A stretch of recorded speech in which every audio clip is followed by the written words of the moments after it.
The intercom rang. "Mr. Anderson, someone is looking for you." Mr. Anderson fidgeted. The day was coming to an end, and an important business meeting had not taken place. Consider this a business meeting. The envelope in his jacket's inside pocket felt heavier than its contents. A tall, thin man in a leather jacket and khakis entered his office carrying a briefcase. Mr. Anderson stood up and extended his hand. "And you are?" "I'm your client for 2 hours," replied the man, looking curiously at the outstretched hand. Embarrassed, Mr. Anderson withdrew his hand, and a flash of irritation crossed his face. "I've been waiting for you in the dining room for an hour. Where the hell have you been? What are you doing here? Someone might see you." "I was there, Mr. Anderson. I wanted to see who else was there. In my line of work, you can't be too careful. Besides, it's been 2 hours already. And now I'm here."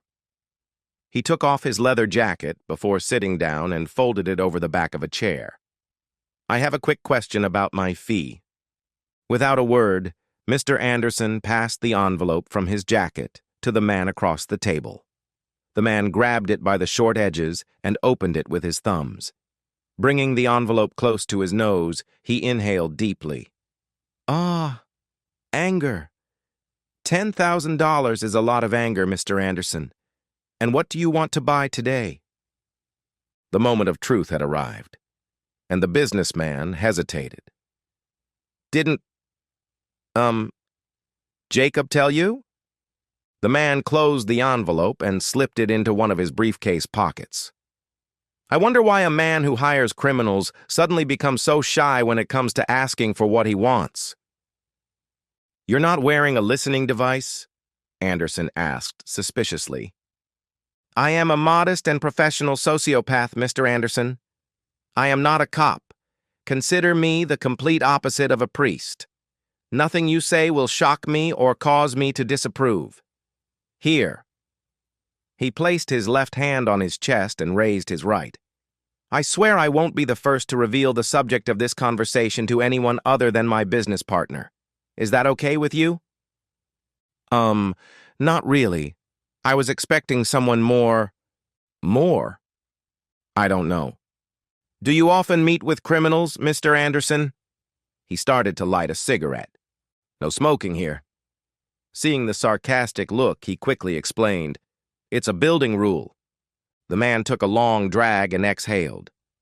"We're close to the end of the workday. Your secretary is leaving in 10 minutes.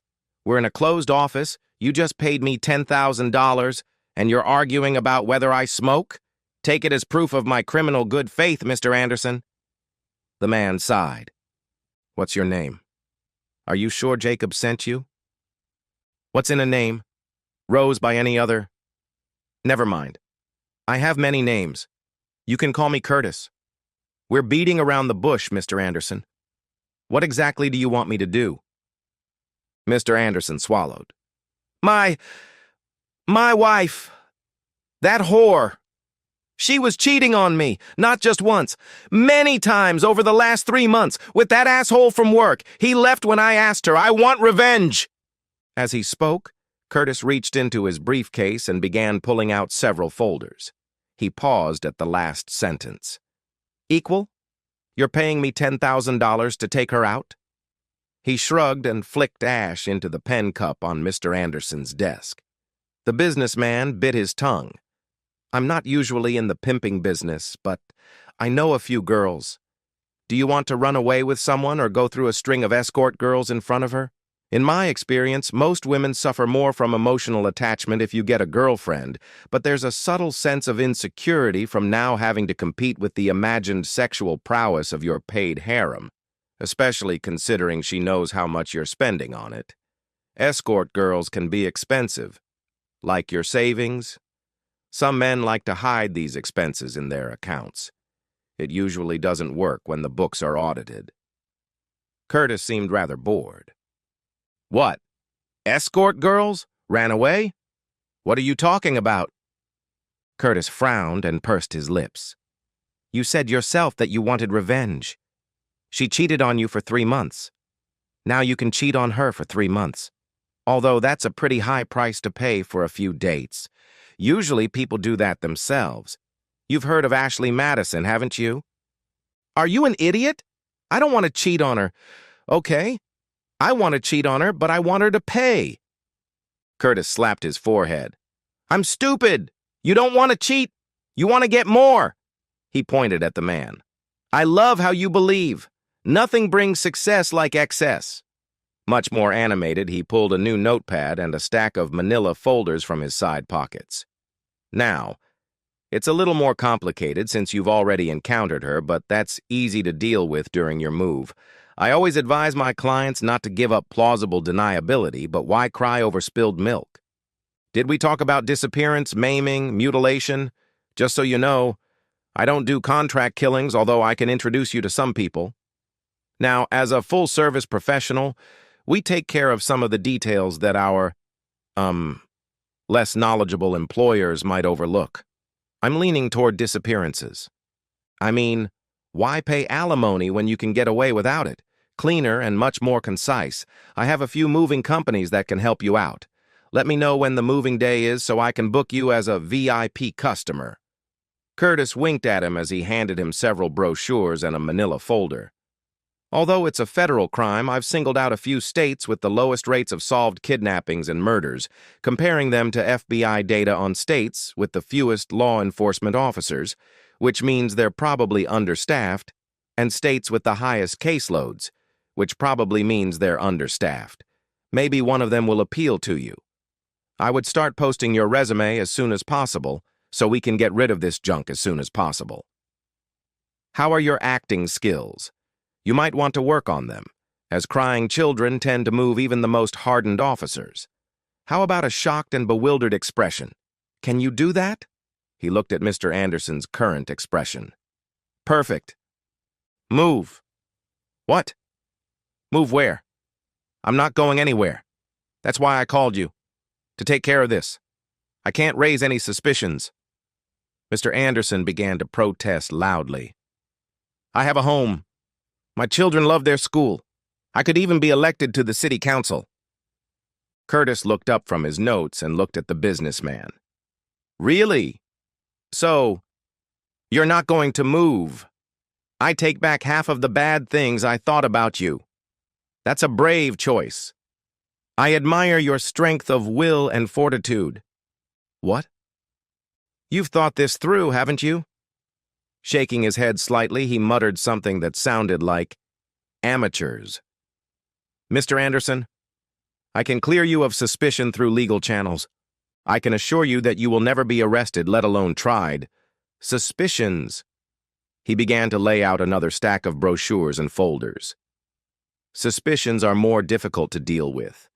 It takes a lot of effort, i.e., money, to dispel suspicions. That's why I always suggest moving. Neighbors, former friends, constant harassment by the police. I won't even mention the press and its blatantly irresponsible insinuations. Well, I don't think they would be irresponsible in your case. They're like remoras. So, milk bags are so 90s. We can start with posters at bus stops and a few billboards. It won't cost too much. We can also do some online advertising. I'm not spending a penny on that bitch. Why do I need milk bags? Oh, Curtis underlined something in his notebook. So you're not worried that you'll be suspected when she disappears. You're a loyal man. Giving up your seat on the board, your kids' love, your chances of dating. What? Curtis sighed with an expression of long suffering. If your wife disappears and you don't launch a missing persons campaign, you'll be suspected. You won't get elected to city council. You can probably kiss your promotion goodbye. You'll be hounded by your neighbors, friends, and relatives. Look what happened to Ramsey. Look what happened to OJ. Of course. He didn't hire me in the first place. I always hate amateurs. Careless. Are you sure you won't change your mind? No? Curtis began laying out several business cards. What's that? Anderson asked. The criminal's face contorted in disgust. This is a new service my partner insisted on adding. These are local psychiatrists who specialize in psychological assistance for people who have lost loved ones, especially young children. Missing parents. Well, I've heard it's traumatic, especially if there's no so-called closure. He laid out a few more brochures. And here are some tutoring centers in case their grades drop. The women mainly help children with their studies. Now they won't have that since you'll be working and staying single for the foreseeable future. Why should I remain single? And what do you mean I should give up dating? I'm good looking. I have money. I'm a nice guy. Lots of girls are looking for what I have to offer. Curtis struggled not to roll his eyes. Yeah, you're a nice guy. You're a nice guy who lost his wife and refuses to look for another one. You know, after Henry VIII chopped off a few heads, he had a pretty hard time finding a wife, too. His last wife was a 40-year-old widow whom he forced to marry him by threatening to execute and banish her lover. He sent him abroad for the rest of his life. You're not the King of England. Reluctantly, he added, well, I suppose you could find yourself some company. He put his hand to his forehead, concentrating. Write that down. Anderson obeyed. Enchanted Acres, Courtyard Estates, Westbrook Court, Byway Trailer Park. Trailer Park? Anderson stopped writing. Yes, we're a professional company that provides a full range of services. You said you wanted female company after... He made a gesture as if cutting his throat. So you need a local girl with qualities that match your strengths. Uneducated, low maintenance, poor. So, a trailer park. Any educated girl who Googles your name will find your dirty past and... Well, he frowned again. And we're back to escort services. Although, to be honest, escort girls usually have bodyguards, so they feel much safer. Although, he jotted something down on his notepad. Thanks. I need to add a name change to the service package. Not that it matters to the press or the police. Give me a couple of weeks on that. Since you're not moving, we have time. Oh, mail-order brides. Long-distance relationships. Although that's going to be a damn difficult conversation when you two ask each other about your previous relationships. My advice? Lie. Start the relationship with a clean slate. I don't believe it's as bad as you say. Curtis shrugged in a French manner. I'm not responsible for your beliefs. So, is it yes or no on the disappearance? Anderson shook his head as he looked at him. Curtis drew a line through something in his notebook and began gathering the relevant documents back into his briefcase. Too bad. I already found a Bolivian brothel. There goes half my income. Anderson paled slightly. Okay, then, how about mutilation? I'm very good at my job. I have standard acids, burns, abrasion scars. To be honest, acid is one of my favorites. A special gun, and squish! He made a gun with his fingers. You can choose whether to aim for the eyes or not. A little insurance for custody. Very popular with fathers who want to avoid paying child support. One detail my clients often overlook is not to divorce her first.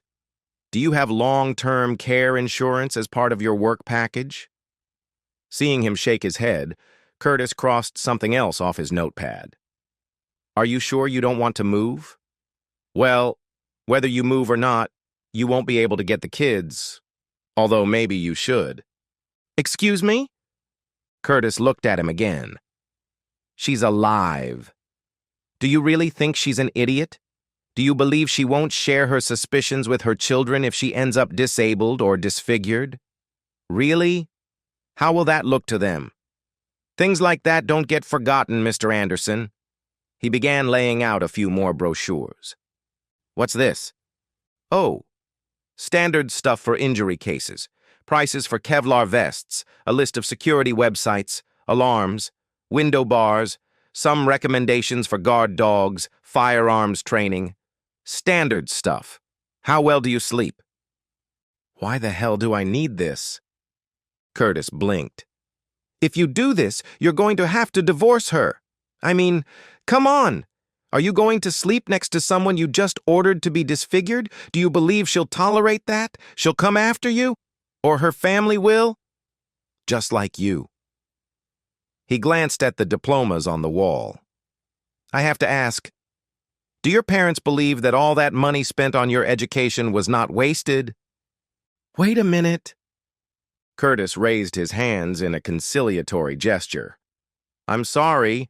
That was probably inappropriate. It's not your fault you don't fully understand the reality of the situation. It's just that people get angry when they lose something they care about, like a spouse. Or their looks. Look at this. He lazily pointed to a photograph of the Andersons on the sideboard. It had been taken at a company Christmas party. They were well dressed. She was wearing a crumpled purple velvet dress, the frills on the bodice not quite concealing her ample bosom. It was tight enough to emphasize her slender figure, but not so tight as to look vulgar, and was a seductive, though decent, length. 3 rows of pearls beautifully accentuated the outfit. She spent a lot of time on those curls. She has beautiful hair color. Her skin is quite good. She obviously doesn't smoke. Clear gray eyes, lips made for kissing. He noticed Anderson tense up. Sorry, it's a Norwegian term I've heard. She has beautiful cheekbones, nice figure, a solid 7. Anderson frowned again. 8? 8.5? She's gorgeous. Of course she's beautiful. Any man would be proud to have her on his arm. He took out another folder. Anyway. He pointed to the photo of his wife again, and Anderson followed his finger. We can move on from this. His finger moved to the folder and opened it. To this. Mr. Anderson barely made it to the trash can before his beef sandwich from lunch flew out of his mouth and nose. Unfortunately, his office had one of those modern trash cans with a metal mesh, so it could only soften the mess, but not contain it completely. His ears rang as he felt a piece of sandwich stuck somewhere and had to exhale it. He gasped for air, trying to breathe out the sour smell from his nostrils, while the monster continued to talk about how they had a great line of veils, recently purchased so as not to traumatize children when they visited their mothers. When he was finally able to look up, his gaze reflexively averted from the closed folder, and he saw Curtis staring impassively at him. How could you? Me? Mr. Anderson, you called me. You want very bad things done to your wife. I'm here. Want another example? He pulled out another folder with a questioning look. No! That's too much. That's too much. I see. What would be enough, Mr. Anderson? Just remove her nose. How about all her fingers? What exactly would make you feel better? Nothing, I understand. Nothing will make me feel better. Curtis looked at him with snake eyes. There's nothing I can do. He folded his leather jacket and pulled a light-colored blazer with elbow patches out of his briefcase. He fastened the white suspenders, put on his glasses, and changed his jacket. With a single stroke of his comb, he changed his hairstyle. Well, although it was a fun way to kill time, the night turned out to be quite profitable. Let's keep in touch. Hey, where are you taking my money? Mr. Anderson, that's my money. My job is to do unpleasant things for bad people, like being an escort or a lawyer. And, as in any of those professions, if you can't deliver, there's no refund. He turned and headed for the door. Anderson crossed the room and slammed the door shut as Curtis tried to open it. No way! That's my kid's education money. I believed it was money well spent. You learned a lot about yourself today, Mr. Anderson. The man stepped forward, glaring at Curtis. Slowly, Curtis raised his hand and rubbed his forehead.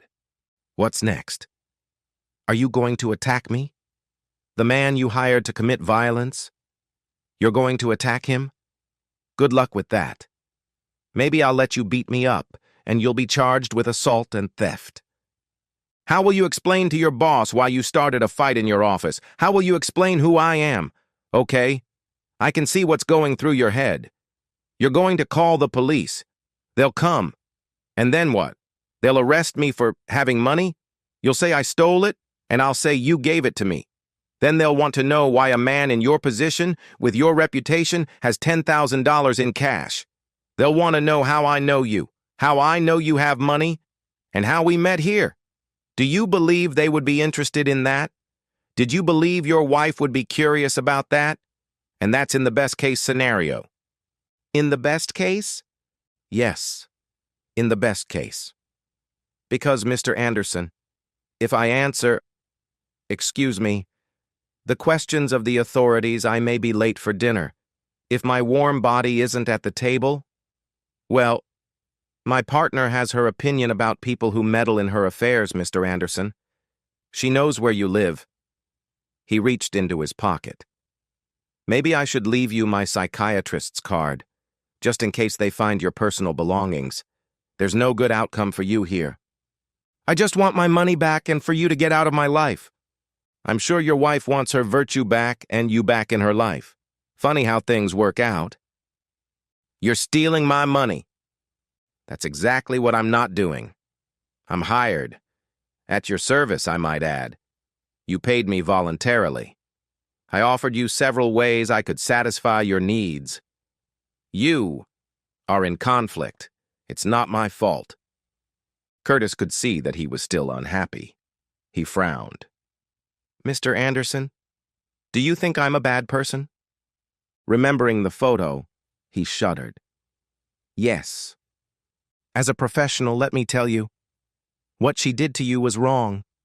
She betrayed your trust. She made you feel inadequate. She may have even risked your life. A little. Very little. But still a little. He took a deep breath through his nostrils as he stood next to the businessman. She hurt your soul. I can feel it. This time it was Curtis who trembled, but not with disgust. That's bad. But as an expert, I know there are people in this world far worse than a woman who broke her vows and illegally rented out your pussy. He leaned toward the man and raised his left hand between their faces, his index finger and thumb just a centimeter apart. Today, you were so close to becoming one of them. You are squandering your children's future to destroy the person you love. You wanted to crush her body and soul, but you didn't even have the courage to do it yourself. Even if I gave you back your blood money, which I won't, the choice has already been made. You have changed forever. You're stained, just like your carpet. There's no turning back. Listen, you believed you got nothing for your money. That's not true. You got the best advice I could give you. Divorce her or get over it. Yell, rage, cry, talk. People can get used to the most horrible things, and the money wasn't wasted. If you ever decide to bridge the gap and take that final step, his fingers tightened. I'll be waiting for you at the bottom of the abyss, and I'll owe you $10,000 for all the cruelty. Today, tomorrow, 20 years from now. Just call. I'll be waiting. He pointed to the photograph. Underneath the picture of his wife was a business card. While he was distracted, Curtis pushed him aside and knocked him to the floor. Bastard. Curtis hadn't taken 3 steps away from the office when an unmarked Ford Focus pulled up beside him.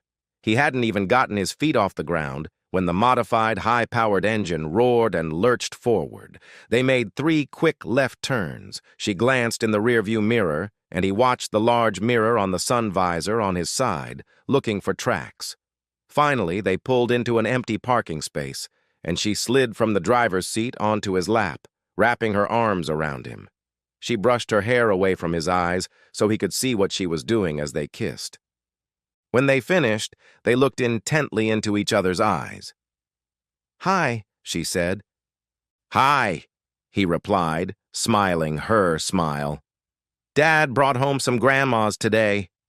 No one says that anymore. "I'll write it down." She looked closely at his face. "So, plan A or plan B?" He shook his head sadly. "What's wrong with people today? Peter the Great sentenced his wife to live in a stone monastery north of the Arctic Circle because he was tired of her and couldn't wait for her to freeze to death. Empress Wu had her rival's hands and feet cut off, ordered her to be flogged with 100 lashes, and locked her in a sealed building to starve to death. He can't even look at the gruesome pictures. The current generation lacks spirit. Plan B. And all these people were kings or something. Yeah. He was full of energy until he found out how much it would cost him. These days, everyone believes he's the king. I blame reading porn on the internet.